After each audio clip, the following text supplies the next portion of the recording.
माझ्या सर्व गुरूंना नमस्कार, सर्व श्रोत्यांना नमस्कार. ज्ञानेश्वरी लेखमाला गेले वर्षभर आपल्या प्रहार वर्तमानपत्रात सुरू आहे. त्यातील लेख क्रमांक 3. शीर्षक आहे लेखाचं ज्ञानेश्वरी एक आनंद सागर. तुम्हाला ती सुंदर जाहिरात आठवते एका प्रसिद्ध साबणाची?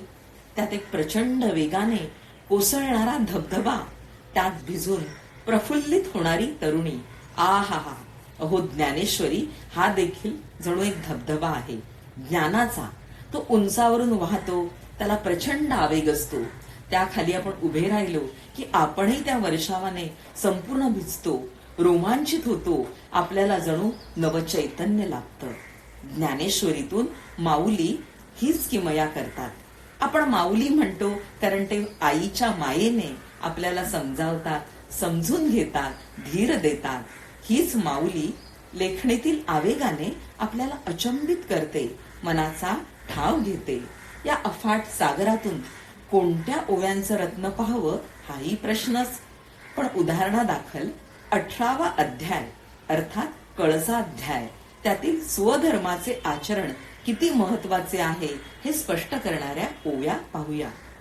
सुरुवातीला ज्ञानोबा श्रीकृष्ण मुखाने म्हणतात, अरे स्वधर्म आचरण करण्यास कठीण असला तरी त्यापासून प्राप्त होणाऱ्या फळाकडे लक्ष ठेवले पाहिजे. हे धनंजया, कडुलिंबाचे सेवन केले असता जर आपल्याला सुख होत असेल तर त्याच्या कडूपणास कंटाळू नये. कडुलिंब सुरुवातीला खाताना कडू लागला तरी त्यापासून पुढे लाभ होतो, म्हणून हा सार्थ वाटतो. ती ओवी अशी: फळणया ऐलीकडे केळी ते पाहता आसमोडे, ऐसी त्यजली तरी जोडे तैसे के गोमटे. ओवी क्रमांक 925. केळ फळण्याच्या आधी तिला पाहून आशा तुटते, म्हणून तिचा त्याग केला तर त्यापासून फळ कसे मिळणार. ज्ञानेश्वरांमधील सच्चा शिक्षक यातून जाणवतो, ज्याची आजही गरज आहे. अनेकदा आपण पाहतो स्वधर्म म्हणजेच स्वकर्तव्य याचा माणसांना विसर पडतो. मग तो विद्यार्थी, गृहिणी, वडील किंवा कोणी व्यावसायिक, वकील, शिक्षक, कलाकार कोणी असेल. स्वतःचे कर्तव्य न केल्याने, स्वधर्म न पाळल्याने त्याचं नुकसान होतं आणि पर्यायाने समाजाचंही नुकसान होतं.